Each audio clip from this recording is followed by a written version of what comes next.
I am so excited to announce that I have partnered with Magimix for season 9 of the Crazy Sexy Food podcast.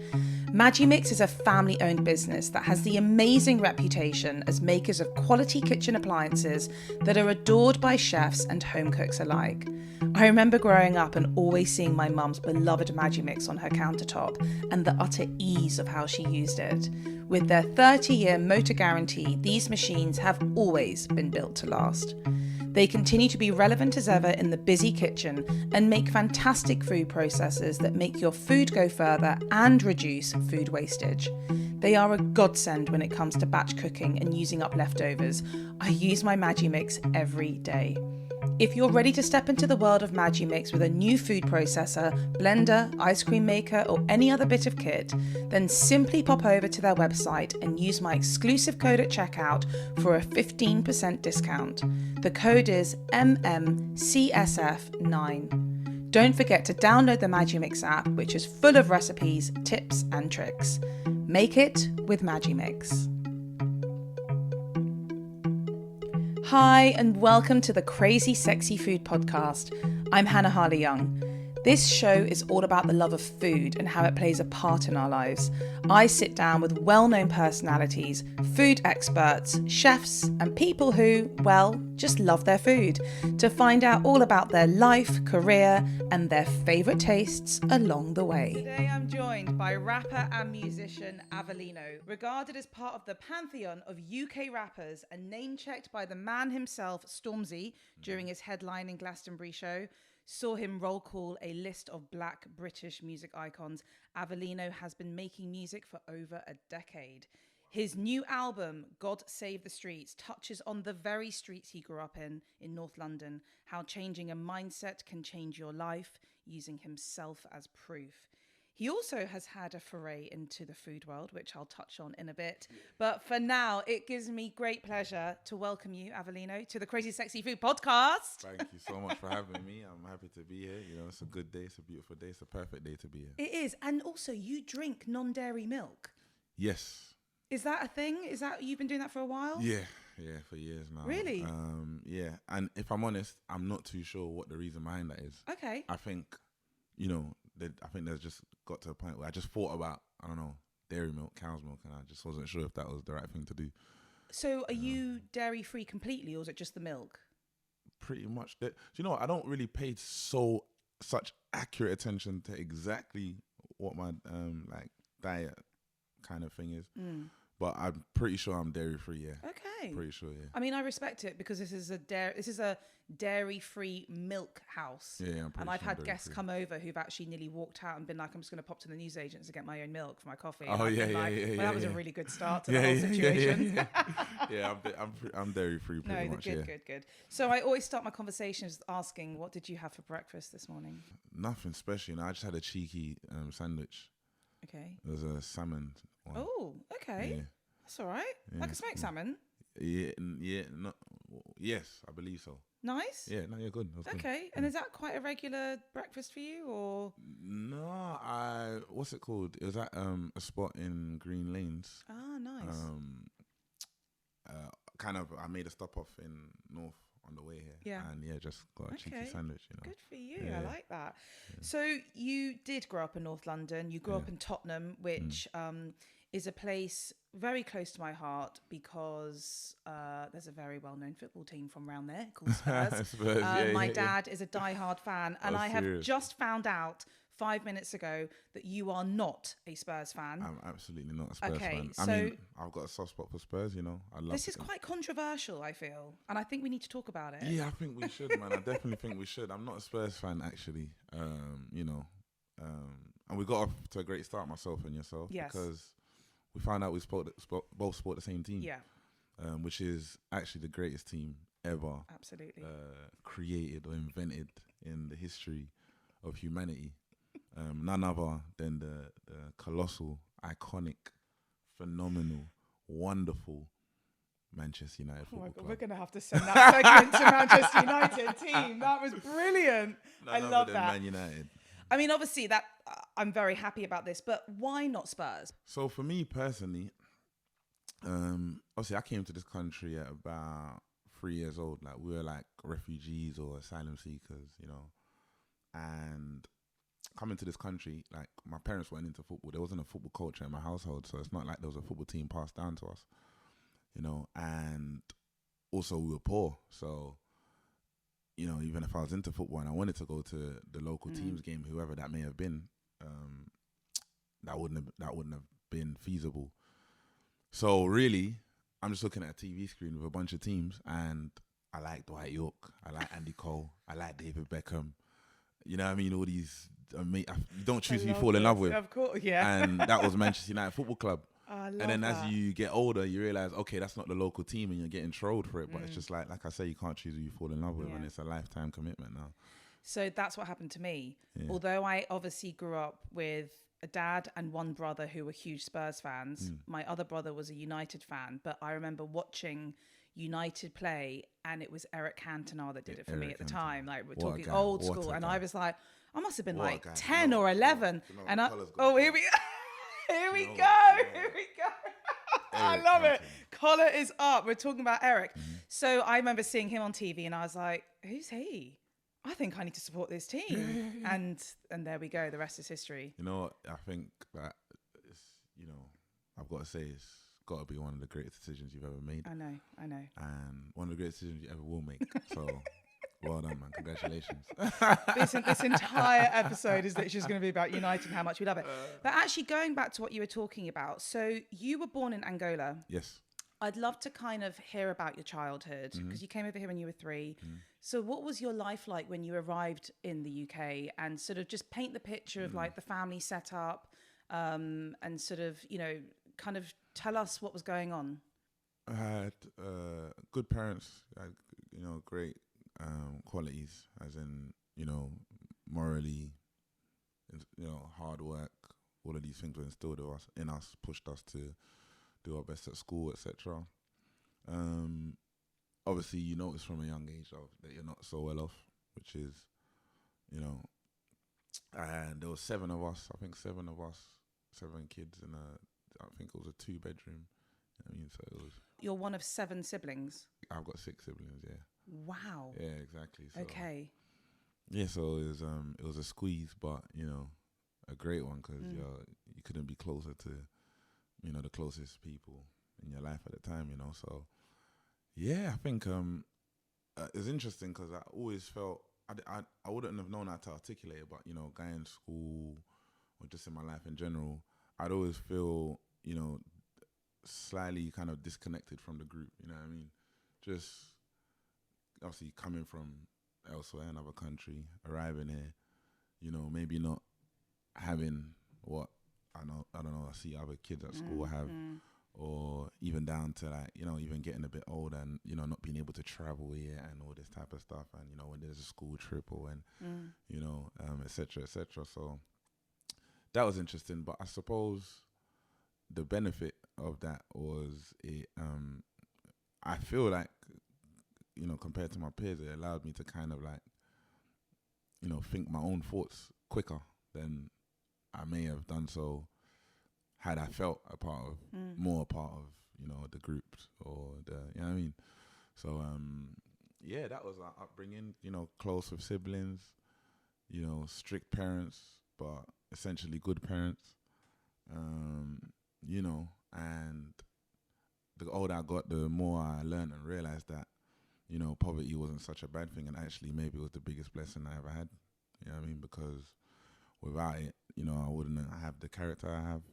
I wouldn't have built the character I have. I wouldn't, you know, it arouses enthusiasm. It, you know, inspires resourcefulness like nothing else. The hunger to want, you know, to create something in your life. Yeah, to create something in your life. And it's like, you know, that's a big part of what I do is, you know, using my talents and my skills to try to change people's relationship with struggle and poverty, and actually present to people the idea that, you know, depending on how you relate yourself to it, it could be a good thing, you know, because of everything we just described. Yeah, absolutely. And we'll sort of get to what you've sort of done with your music career in a sec. But I'd love to actually ask you, for anyone that may not know, Angolan food.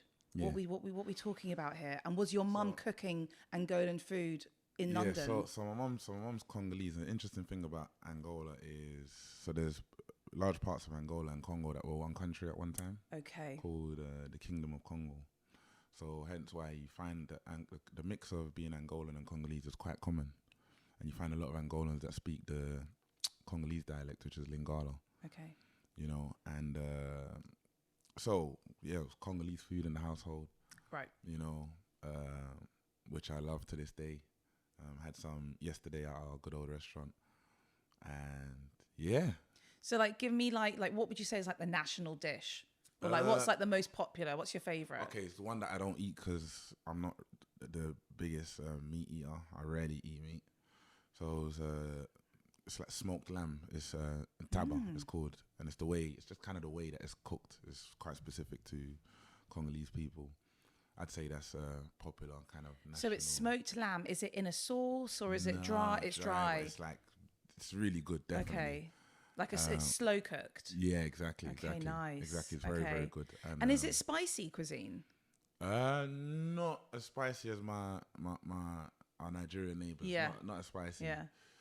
I mean, I love their food and spicy food, but not as such. We kind of give you, like, even at our restaurant, you kind of give you the option. You know, what I mean? You make it as spicy as you want. And so we've got that. There's pondu, it's called, which is made from cassava leaf. Okay. You know what I mean, it's a specific way that we make it as well, which is brilliant as well. You know, so yeah, there's a wealth of different things. Sounds gorgeous. Yeah. And speaking of this restaurant, there is a family restaurant that's sort of like co-owned between you and cousins, which is in Tottenham. Tottenham, yeah. It's called Deluxe Manna. Deluxe Manna. Yeah. And so, kind of, why did you guys decide to get into that? The lads kind of gave me the opportunity to be a part of the setup after lockdown. And it's been going. It's gonna be 10 years next year, I believe. Oh my God! Since it's been exactly, you know. So, I think, you know, just having that, it's almost like a celebration of Congolese culture and cuisine, and it's like we wanted to, like, it's presenting it in a high end way. Like, you know what I mean? When you come there, the facilities are beautiful. It's all kind of, you know, you almost feel like. We call it the Hood Hackathon. I love that. Yeah, that's what we call it. Cool. So but that's so exciting as well, because, you know, obviously I'd like to think that I know my food, but and I feel like sort of Nigerian food, Ghanaian food has really had its like highlight, you know, in the UK. Like a lot of people know, you know, we all eat jollof rice now. It's sort of on a lot of like Western menus, whereas like Congolese food, I feel like what you guys are doing are kind of like getting it on the map. I got a question though, sorry. Oh, here we go. Who has the... No, I know what you're asking. Who's got the best jollof that you've tried? What country? I can't decide how to answer this. I don't know whether to go with my head or my heart. Answer truthfully. Truthfully?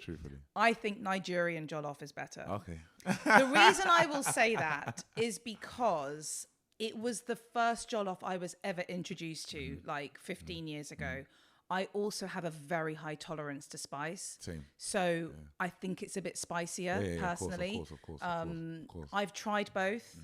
And I'm going to say the Ghanaian is very nice. I'm trying to be as like politically correct as possible here, because I'm going to piss someone off. But in my heart, it's Nigerian jollof. Fair. Just when you mentioned that, like, I know it's like a really big, it's a big debate, man. It's a big debate, you know. And the interesting thing for me is, I feel like the winner of the debate is Senegal.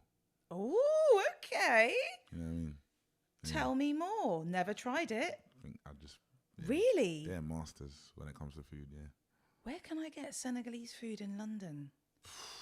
I know. I'm sure. I mean, do you know what? I need to find someone who's like from there, and that from there. For me, that's like going to be the best food. Exactly. All right. I'm on a mission. So, sort of taking it a little bit back in terms of your career, as I said, you've been releasing music for over a decade now. But I wanted to know, like, what enticed you into the industry in the first place? Nothing enticed me into the industry, I don't think. Music is something that I just need to do, or always have done. Well, from a young age, I realized that anyway. You know, I use words to express myself. I've always needed to do it. And if I'm honest, like someone said to me yesterday, yeah, what was your breakthrough moment? I don't even know what a breakthrough moment is because I'm breaking through every day. You know what I mean?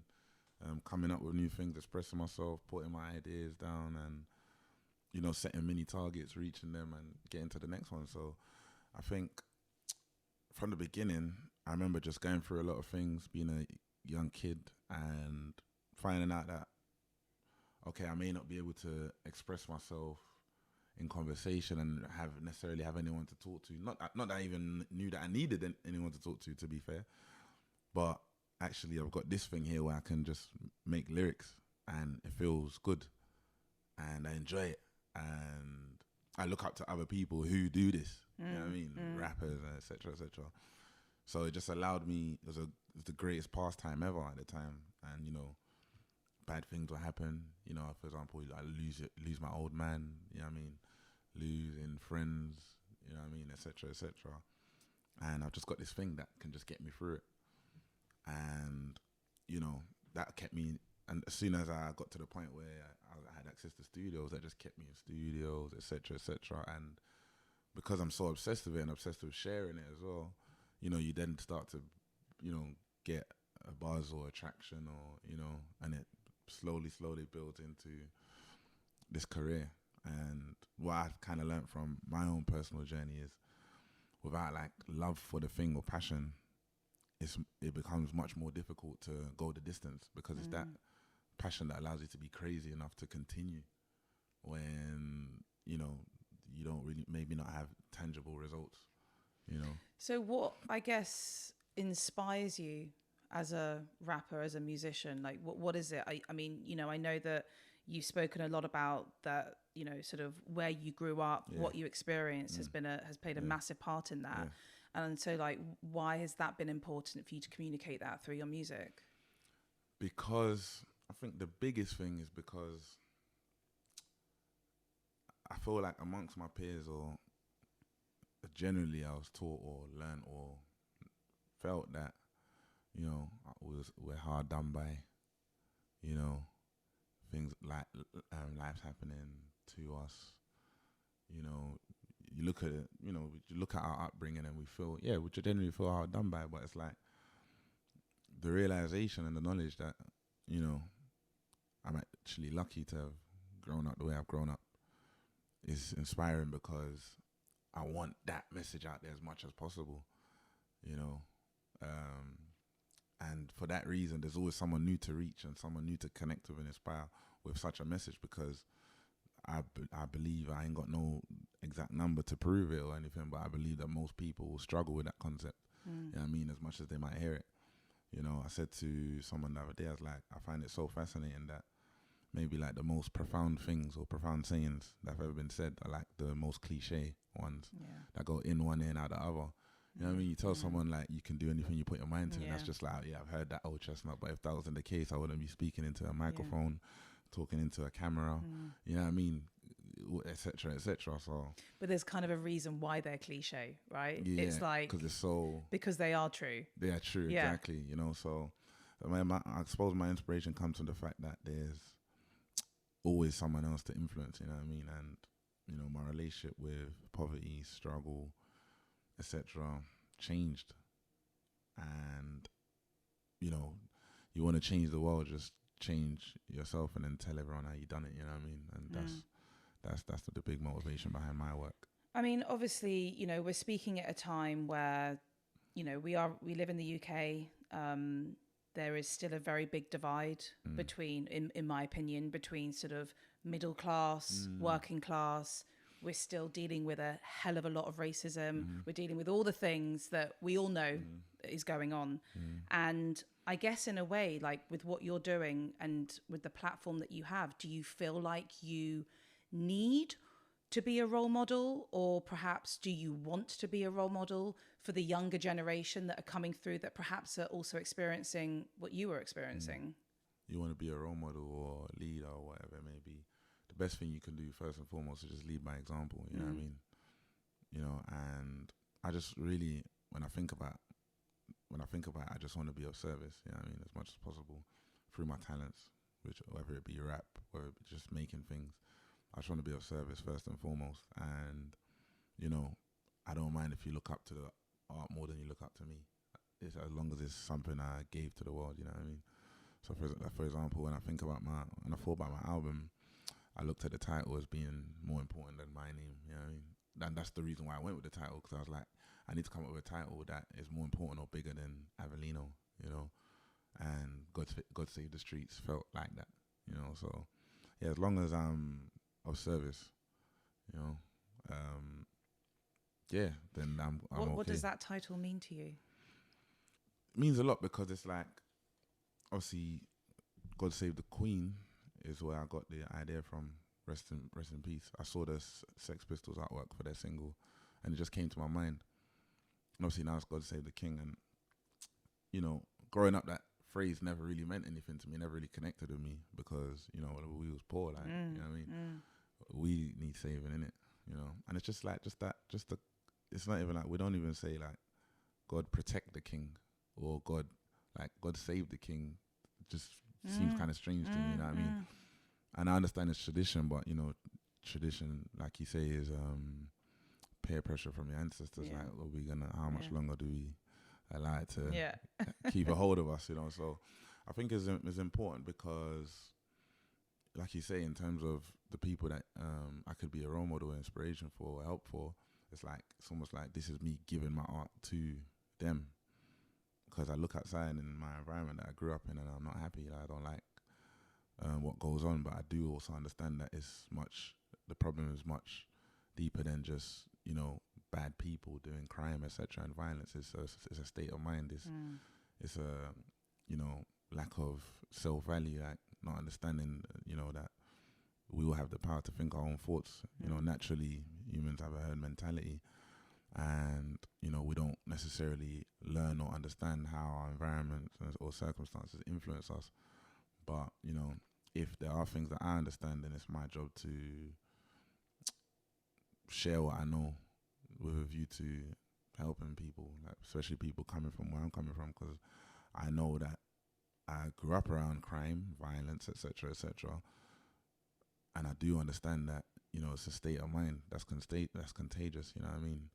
And it's like when you get to that point in life where you realize, actually, you know, I've got the power to think my own thoughts. Like, everything can really change from there. Yeah.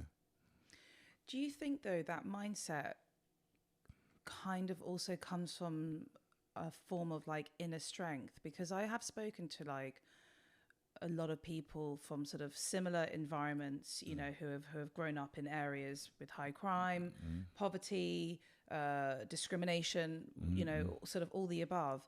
And I do believe that, you know, like what you've said in terms of, you know, your environment can define you as a person, especially when you're a young kid and you just kind of want to follow the crowd, you know. And I think that's one of the things that we're dealing with in society in general at the moment, which is that you want to be seen to be accepted. You want to be cool. And the cool kids, correct me if I'm wrong, are kind of the kids who are probably doing the things that they shouldn't be doing, right? You know, and for a lot of young kids out there, there is no other way.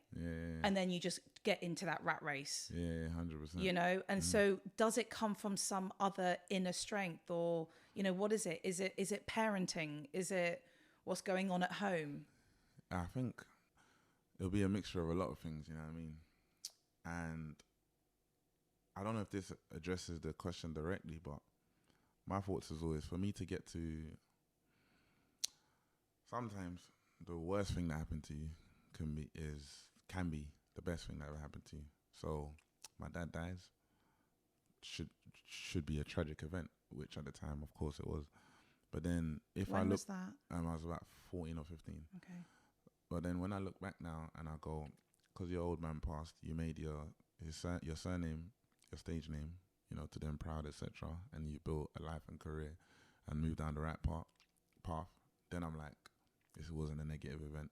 It became the biggest blessing of my life. You know what I mean? So with that being said, it's like, what I'm trying to say is, sometimes it takes great big tragedy or, you know, something huge to happen for us to correct ourselves. But what I want, or ambition is to reach people as soon as possible before, you know, that tragic event. Because that tragic event could be you dying. You know what I mean? Or it could be you getting 30 years. Yeah. So, you know, you might not be so lucky. So, I suppose with regards to what you asked, it'll be a mixture of a lot of things.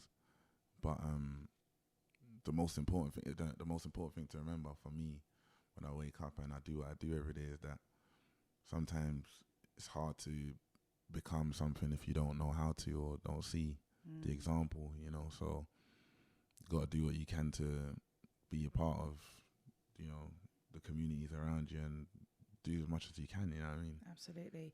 And touching on the name, where is the name Avelino from? Sort of, what's sort of like the history of it? Do you know? So Avelino, I know it's a Latin name, and there was like this Saint Avelino or some stuff from a long time ago.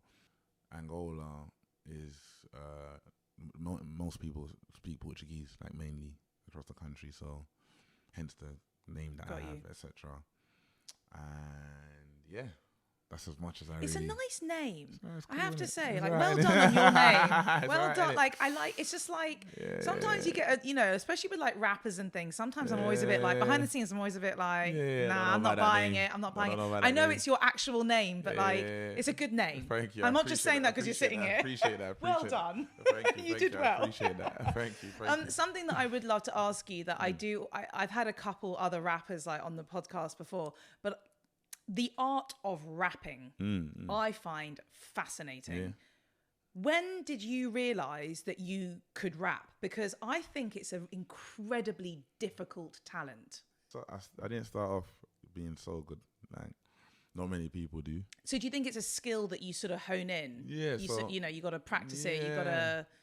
So the talents come in. Like the talents come in like other things. Like, for example, I believe I wasn't so great. I remember like one of my first set of bars, like rapping it to a friend of mine at school, and he's just like, "Bro, I'll be honest, that's terrible." You know what I mean? I still thank him to this day because that was a big motivation for me. You know what I mean? To a real friend, he just told me how it is. I suppose my kind of skill or my talent, the natural gift I always had was just making connections between things, and I just had to keep practicing raps to allow rap to let that shine as much as possible, you know what I mean? And you can listen, you keep going at something, you can get better and better and better. And it's like the passion towards that thing allows you to put in those hours without getting frustrated or giving up, etc., etc. Like, you know, we was talking about football earlier, like these kids are not, you know, like world-class footballers at 9 years old. Yeah, you know what true. I mean? But they're training and practicing every day. You see a kid make his Premier League debut, but he's been playing since he was 8 years old, you know what I mean? That's where it starts. So, the art of rap has just comes from a lot of practice. A lot of. Do you think it is also in a way like linked? See, I always think it's linked to some kind of like poetry as well.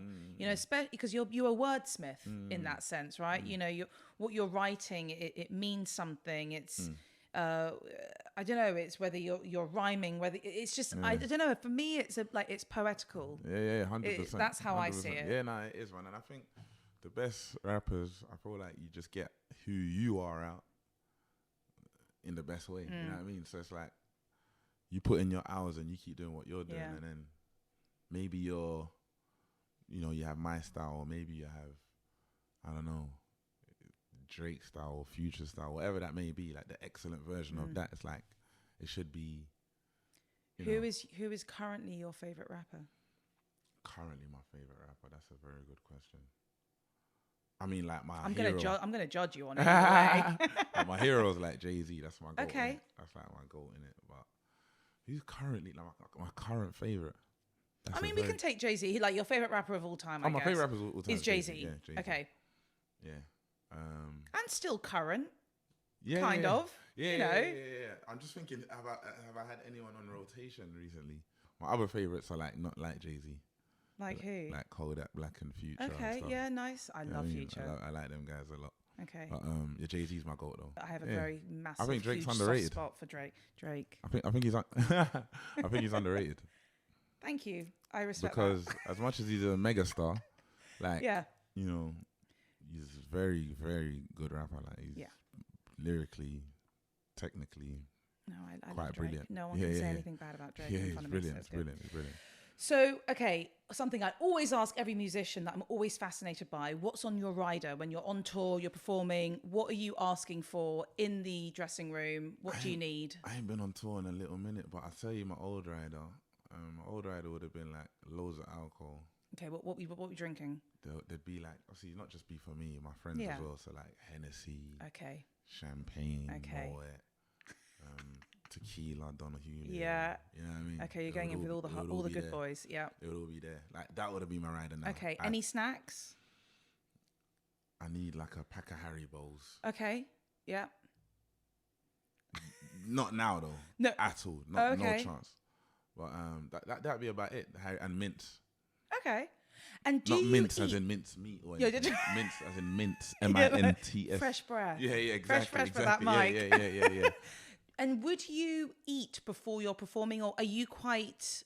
I don't know, like how regimented you are. So would you eat a few hours before so that you've digested? Nah, not so regimented, man. It's rockstar lifestyle, I love man. this. You know what I mean? I love this. Yeah. I need to be more like you. Not before a show, man. Just, I think now, the alcohol thing is nowhere near as crazy as it used to be. No chance. Listen, it didn't make. When I look back, I'm just like, how? If I continued that way, I'd have made it to 30. Like, you know what I mean? You know what I mean? And we're nearly there at 30, actually. So, I give thanks that we're still here. But, now, like, if there is alcohol on the rider, that'll be for my pals. Okay, really. cool. I'll just maybe have a shot or something at most. Like, I completely cut down my intake of that terrible thing called alcohol. Yeah, I mean, pros and cons, hey? Yeah, pros and cons. I've just but for me, I used to drink a lot. Okay. Like, It was like an all or nothing situation. Yeah. Real rock star lifestyle. Okay. Like, you know what I mean? And would you go out and perform after drinking? Yeah. See, I don't know how people do that. Yeah, definitely. And drink whilst I'm performing. And share drink with the friends.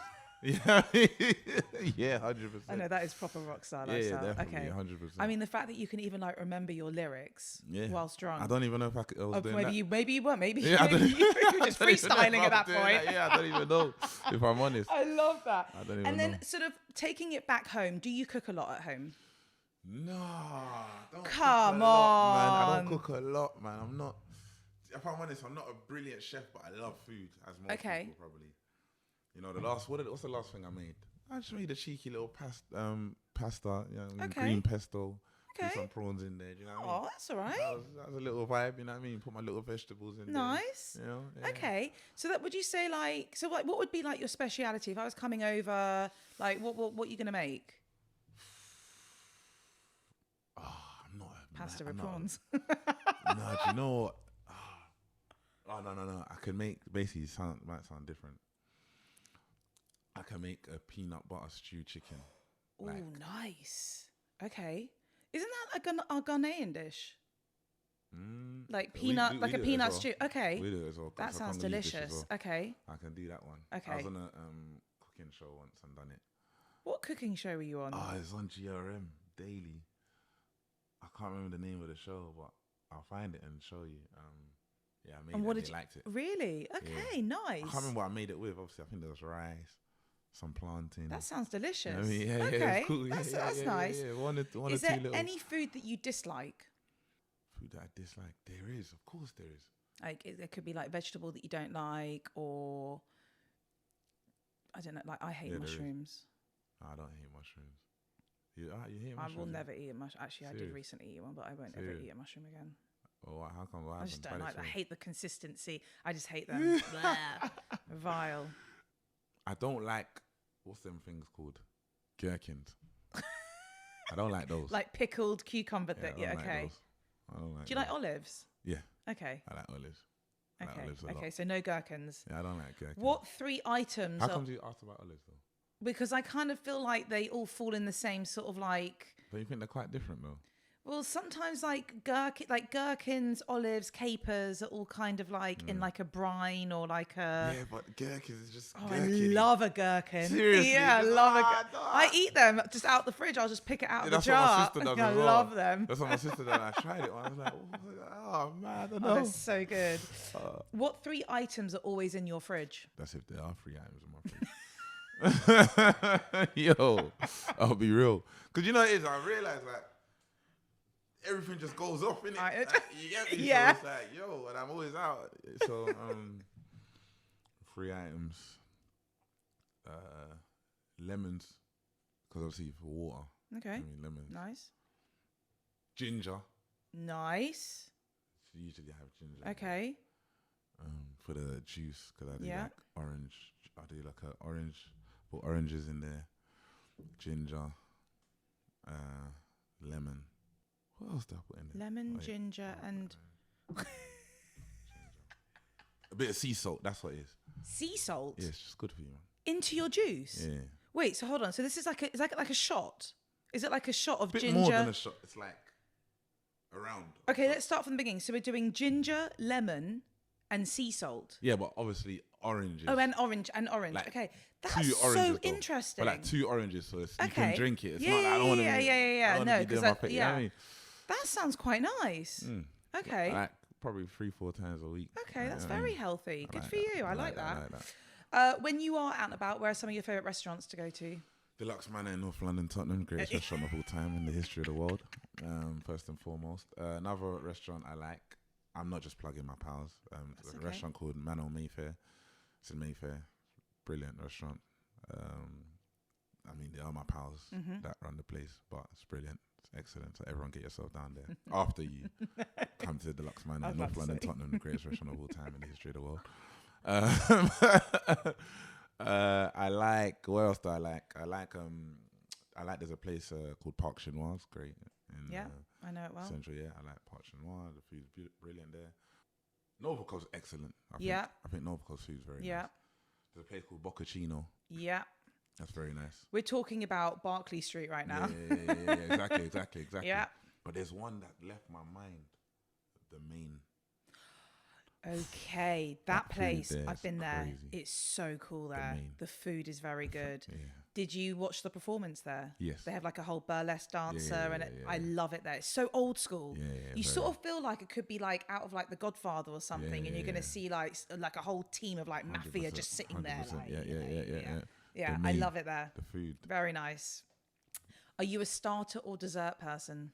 I don't really do dessert, So you're more like savoury. Yeah. Okay. I don't do like cakes and stuff. No. Just some Haribo. I just always think, no, I don't even do that anymore. Oh, God. No, I don't do that no more. Okay. Haribo's no chance. Okay, he's cleaned himself up. Yeah, it's just like whenever I think of like cakes and sweets, I'm just like, what is the point? Yeah. Like, what is this going to do for me? Yeah, I feel the same. Yeah, it's just, obviously, look, I'm not perfect in it, but it just feels like a step too far. Yeah. What's the point? Yeah. I just think, what's the point? Yeah, no, respect. You know what I mean? Okay, I always finish my chats with a few quick fire questions. Are you ready? No. Let's go. What is the craziest food you've ever eaten?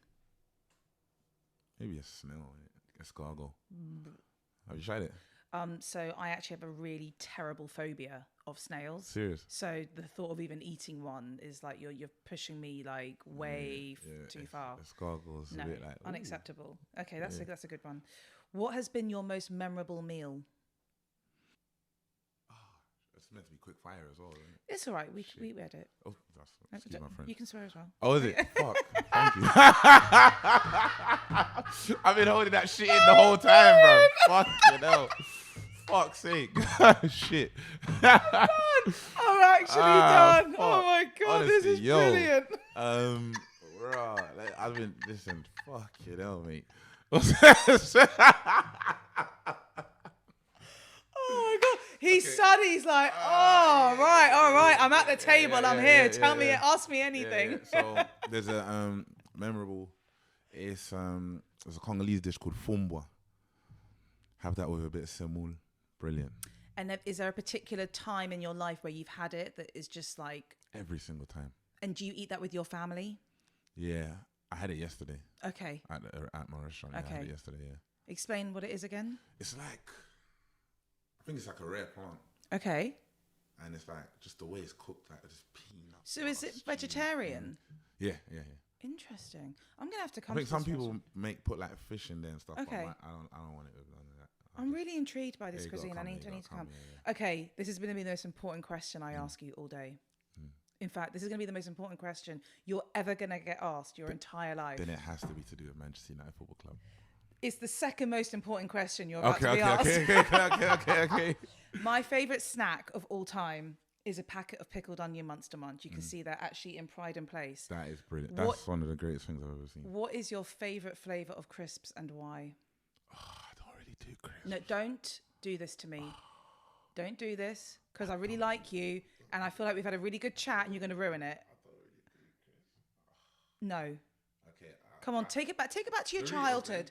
Yeah, Doritos, childhood Doritos. What flavour? The what? I think it's chili heat Chili heat wave. Yeah. Okay, that's cool. Well, what's the bad one? What's the not good one? I was hoping you weren't going to say that. That's disgusting. That's self-harm. They are awful. Yeah, that's self-harm. I'm like, self-harm. Like, why are you doing that to yourself? Yeah, I mean, it's like, yo, listen, that blue one, nah. It's like Cool Ranch, unacceptable. Really it's unacceptable. Even offensive. Like, smell it when you open it. It's like, yo, you got no respect for the people around you. You know what I mean? I have no respect for the people around me when I eat these, but are they smell bad as well? Oh, they are strong. Serious? They're strong, man. They come out of the pores of your skin. Yeah. Oh, that's why I love them. Serious? Oh no, yeah. I like to just make my mark. Yeah. No, I'm not too much of a crisp person, but if you're gonna do it, it was that. Okay, fine. I'll ask you to leave. Okay. Final. Next question. What food sums up happiness for you? That's a beautiful question, man. What a question. That might be the greatest question of all time. Wow. Okay. So that was the third best. This is going to be the second best, and the first best. I'm trying to think of something to do with Manchester United. It's the greatest club of all time ever in the history of world football and sport in general. What food sums up happiness? Do you know what? Just a bowl of fresh fruits, man. Wow. Okay. Just like, because I remember that. There's a place in Muswell Hill. It's so tragic, man. Rest in peace. I don't even know where it's gone. There's a shop. I forgot even the name. I'll go there religiously before studio. The freshest fruits. I just, you get your oranges, you get your apples, but at the freshest fruit. These fruits are so fresh. So is it like was it a fruit and veg shop? Yeah. Okay. Yeah. Just fresh. Do you like exotic fruits? Like, I don't know. No, I'm not really too papaya.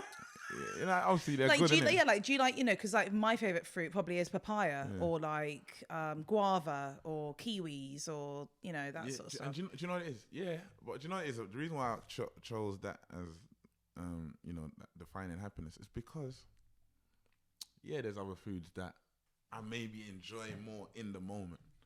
But isn't happiness knowing you're doing the right thing? Ooh. And the feeling after? You know what I mean? Yeah. That's what it is. I really respect that answer. You know what I mean? I think that's what I feel like, even though there's other foods that I might enjoy more, of course, at the time, definitely, you know what I mean? But just a fresh set of fruits, you eat them and you're like, you know what? This is just good for me, innit? Okay. You know what I mean? Answer accepted. Yeah, man. Okay. Final question. Mm-hmm. Live to eat or eat to live? Eat. Okay.